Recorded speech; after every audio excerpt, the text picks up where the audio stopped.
Baik, Assalamualaikum warahmatullahi wabarakatuh. Selamat malam para viewers, selamat malam Profesor Tatang Taufik.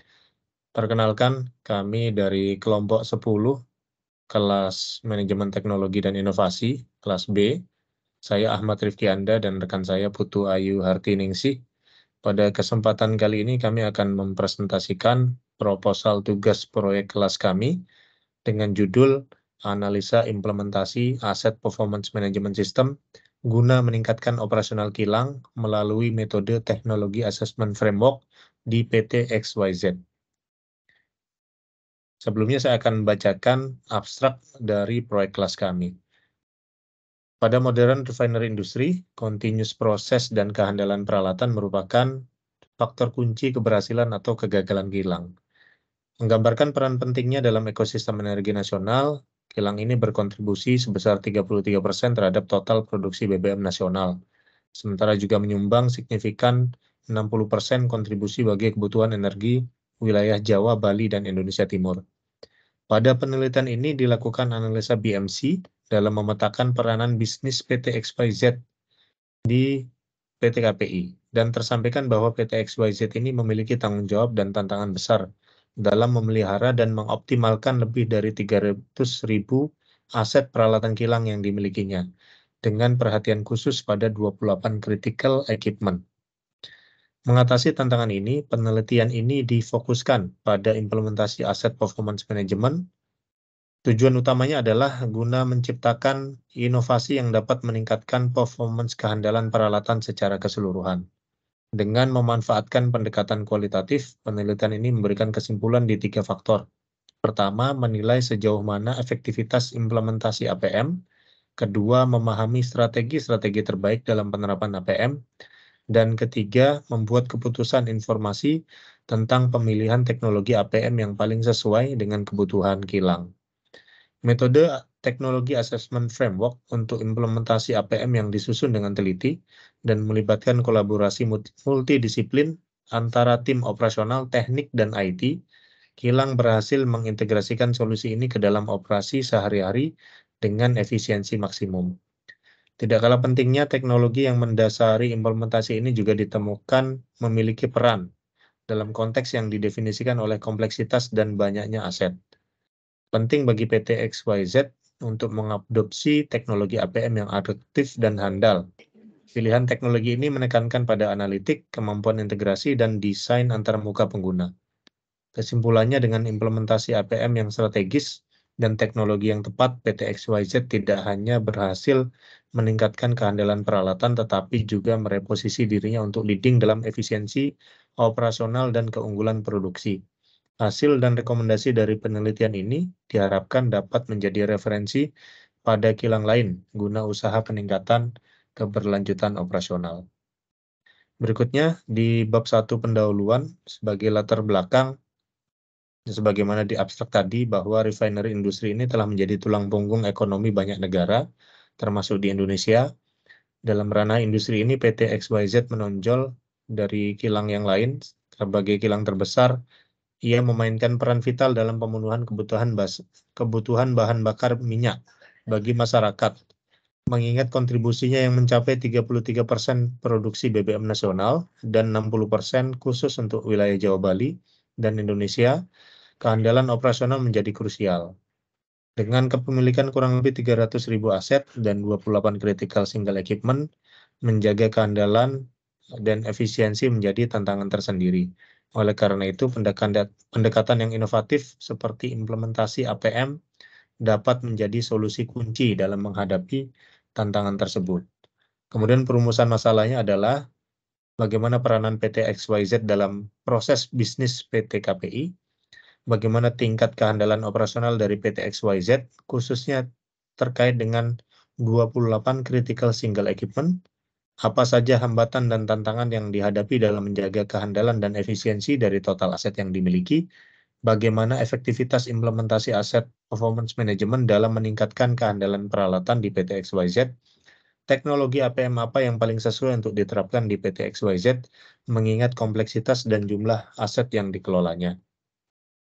Kemudian untuk tujuan penelitian, mengkaji peranan bisnis PT XYZ di PT Holding XYZ dengan metode BMC, memetakan tingkat kehandalan operasional PT XYZ khususnya 28 critical equipment, memetakan hambatan dan tantangan yang dihadapi dalam menjaga kehandalan dan efisiensi total aset yang dimiliki, menganalisa efektivitas implementasi aset performance management dalam meningkatkan kehandalan peralatan. Dilakukan dengan cara benchmarking dan literatur. Menentukan teknologi APM yang paling sesuai untuk diterapkan di PT XYZ. Kemudian manfaat penelitiannya, menyediakan rekomendasi berdasarkan hasil analisa untuk mengatasi hambatan dan tantangan dalam operasional XYZ, menunjukkan potensi dan keefektifan dari aset performance management sebagai solusi untuk meningkatkan kehandalan peralatan di kilang. Kemudian memberikan panduan bagi kilang lain dalam memilih dan menerapkan teknologi APM yang tepat sesuai dengan kebutuhan mereka. Baik, berikutnya untuk sistematika penulisan, dimulai dari pendahuluan ada latar belakang, definisi aset performance management, urgensi dan peran refinery unit 4 dalam industri kilang di Indonesia, kebutuhan peningkatan operasional kilang, perumusan masalah, bagaimana efektivitas implementasi APM, bagaimana APM dapat meningkatkan operasional kilang melalui metode teknologi assessment framework, kemudian tujuan penelitian dan manfaat penelitian. Dilanjutkan di bab 2, tinjauan pustaka dan kerangka konseptual, aset performance management, definisi komponen dan aplikasi, 2, refinery unit 4, sejarah, kapasitas, dan tantangan operasional, 3, teknologi assessment framework, definisi, metodologi, dan penerapannya dalam industri, kerangka konseptual penelitian. Kemudian metodologi penelitian, jenis dan pendekatan penelitian, lokasi dan waktu penelitian, sumber data dan teknik pengumpulan data, teknik analisa data, validasi dan reliabilitas. Berikutnya ada bab 4, hasil dan pembahasan, deskripsi implementasi APM, analisis implementasi APM, penilaian teknologi yang digunakan, dampak teknologi terhadap operasional, rekomendasi dan solusi untuk peningkatan operasional, kendala dan tantangan dalam implementasi APM. Kemudian terakhir implikasi hasil penelitian bagi peningkatan operasional. Berikutnya kesimpulan dan saran, dan ada daftar pustaka serta lampiran. Untuk bab selanjutnya akan dijelaskan oleh Ibu Putu. Silakan. Baik, terima kasih Pak Amda.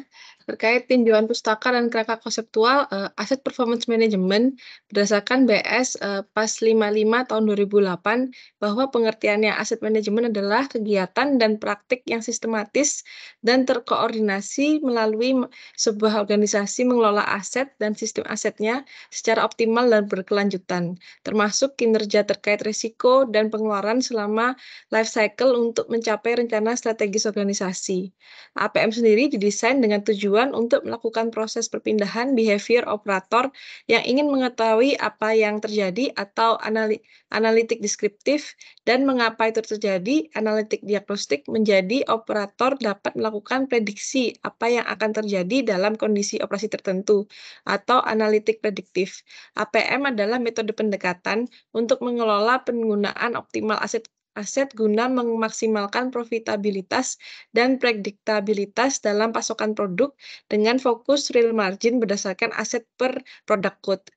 Alih-alih melihat aset berdasarkan nilai pasar atau nilai yang sudah didepresiasi, perusahaan dapat melihat bagaimana aset tersebut berkontribusi terhadap profitabilitas dan melihat bagaimana kinerja aset individu, baik itu inventaris atau inventory atau peralatan, properti, dan peralatan lainnya.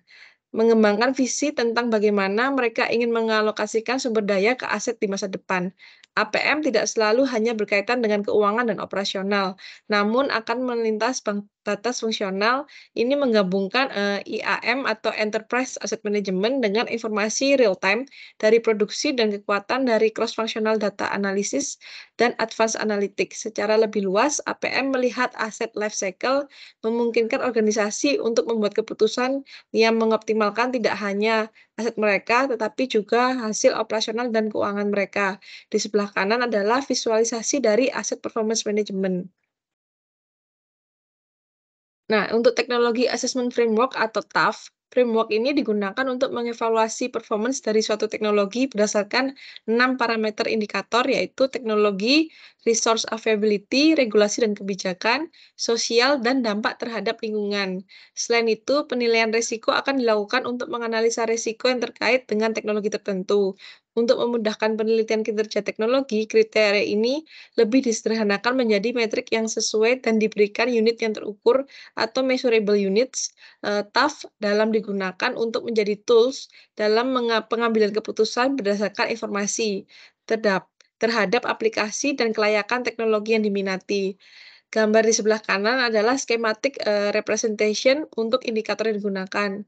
Terkait evaluasi ini ada technical impact, economic impact, resource availability, policy and regulatory framework, lalu social impact dan environmental impact.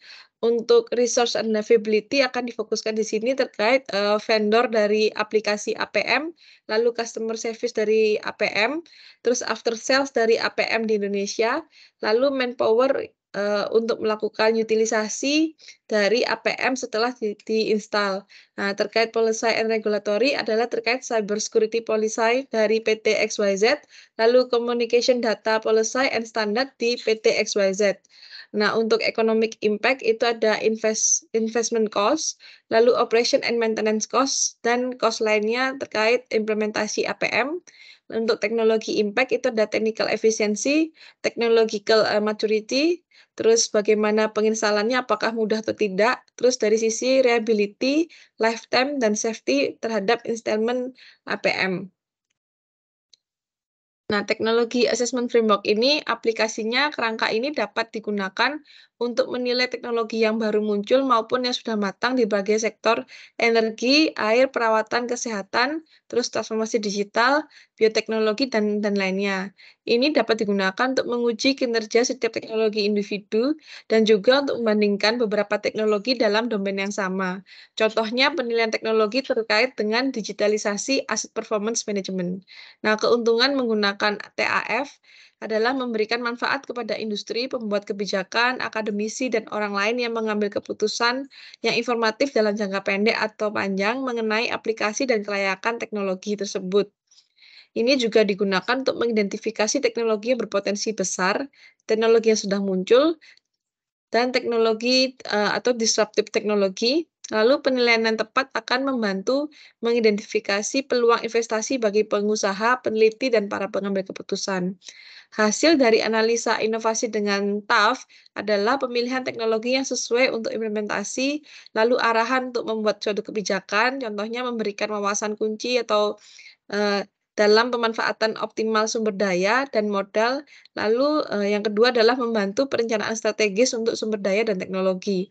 Selain itu, hasilnya adalah untuk identifikasi ruang untuk perbaikan dalam teknologi yang sudah ada, lalu analisis keterkaitan teknologi dengan masyarakat atau lingkungan, dan yang terakhir adalah arah dan prioritas penelitian dan pengembangan untuk teknologi baru yang sedang muncul atau teknologi yang sudah ada. Berikut adalah sejarah, kapasitas, dan tantangan operasional dari PT XYZ.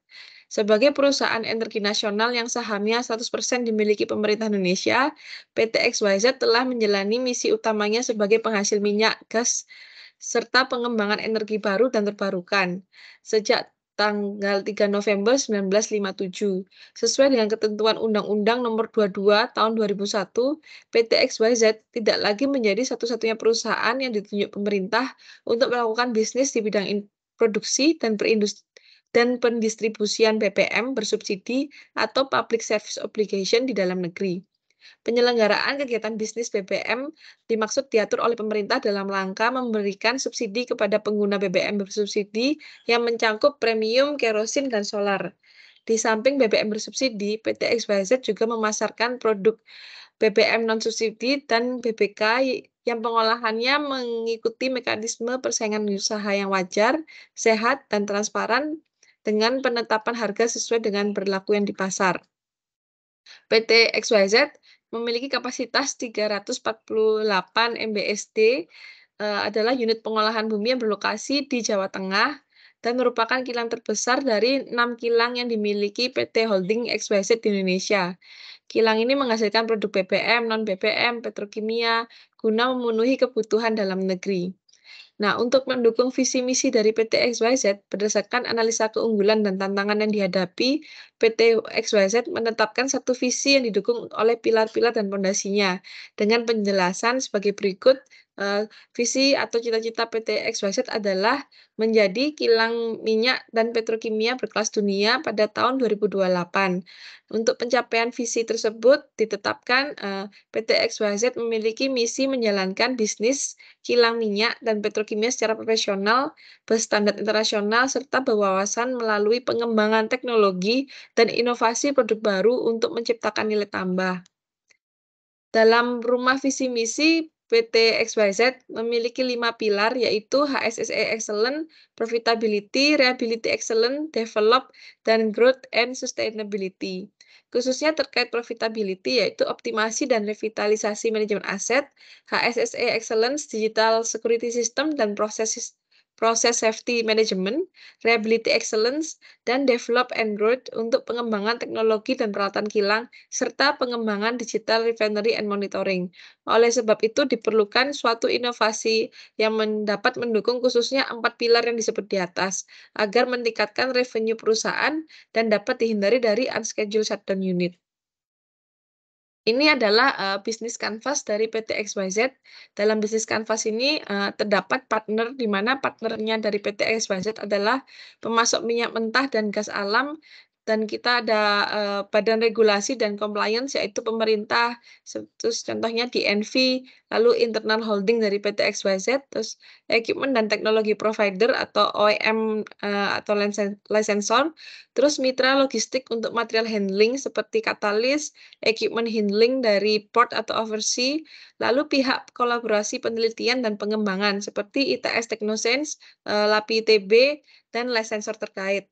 Untuk aktivitasnya, PT XYZ itu kapasitasnya 348 MBSD, dan mengolah minyak bumi menghasilkan produk BBM, non-BBM, terus HSSE sebagai a way of life untuk PT XYZ, lalu melakukan implementasi manajemen keselamatan proses, melakukan pengolahan lingkungan sesuai regulasi, melakukan pemenuhan mutu produk, lalu melakukan efisiensi penggunaan energi, mengimplementasikan praktek proven project management, database intelligence, lesson learned, dan knowledge management, dan memastikan kehandalan kilang dengan strategi maintenance.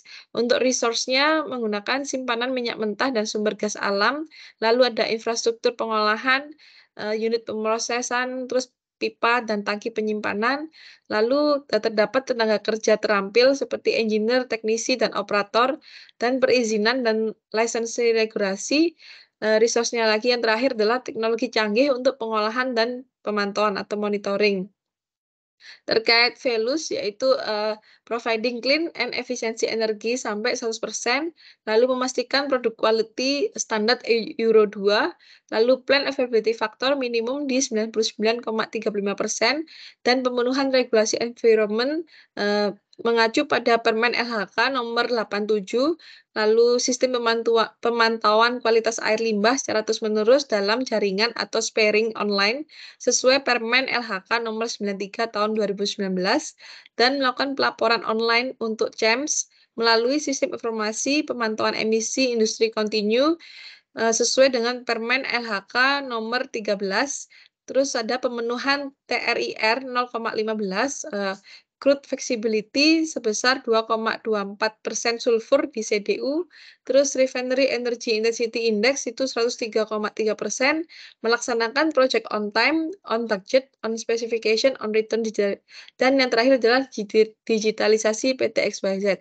Untuk relasinya ada long term supply contract, lalu ada technical support and training, terus ada regular communication dan updates, lalu ada handling customer inquiry dan compliance, terus ada customization dari produk sesuai dengan spesifikasi yang diperlukan. Nah, untuk channels-nya itu pipeline and tank storage. Nah, untuk customer-nya adalah customer dari PT XYZ adalah bagian retail. Nah, untuk cost-nya, total production cost, lalu ada maintenance cost, lalu ada cost untuk crude intake. Nah, untuk revenue-nya itu adalah sekitar 332 juta USD, untuk revenue dari produk BBM itu adalah 6.301 juta USD, lalu untuk non BBM itu ada 1.499 juta USD. Berikutnya untuk bab 3 akan disampaikan Pak Anda. Baik, terima kasih Bu Putu untuk bab 3, metodologi penelitian.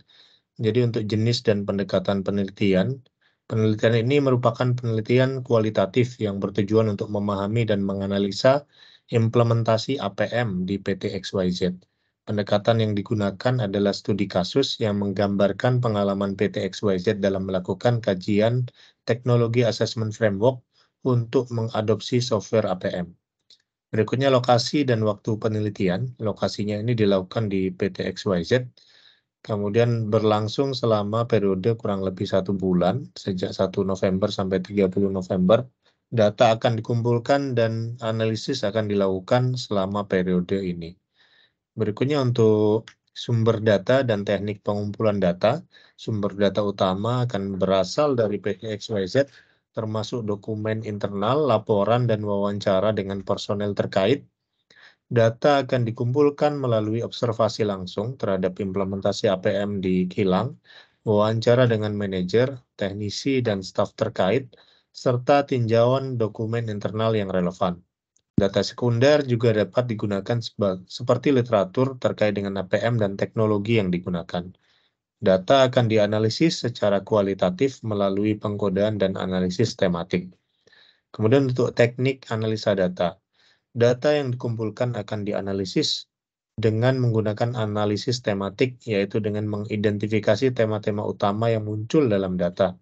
Hasil analisis akan disajikan dalam bentuk naratif dan mungkin juga akan didukung oleh tabel atau grafik yang relevan. Kemudian terakhir untuk validasi dan reliabilitas. Validasi data akan dilakukan dengan memeriksa konsistensi data dari berbagai sumber, termasuk dokumen internal dan wawancara dengan berbagai pihak. Kemudian reliabilitas akan diperhatikan dengan mencatat metode yang digunakan dalam pengumpulan dan analisis data, sehingga penelitian dapat direplikasi oleh peneliti lain. Hasil penelitian akan divalidasi dengan mengadakan sesi presentasi dan diskusi dengan pihak terkait di PT XYZ untuk memastikan bahwa temuan dan rekomendasi mencerminkan situasi yang sebenarnya. Dengan mengikuti metodologi ini, penelitian ini diharapkan akan memberikan wawasan tentang implementasi APM di PT XYZ dan dapat digunakan sebagai referensi bagi kilang lain yang ingin meningkatkan keberlanjutan operasional mereka. Demikian presentasi proposal proyek kelas kami. Semoga berkenan dan bermanfaat. Terima kasih. Kami tutup dan akhiri. Assalamualaikum warahmatullahi wabarakatuh.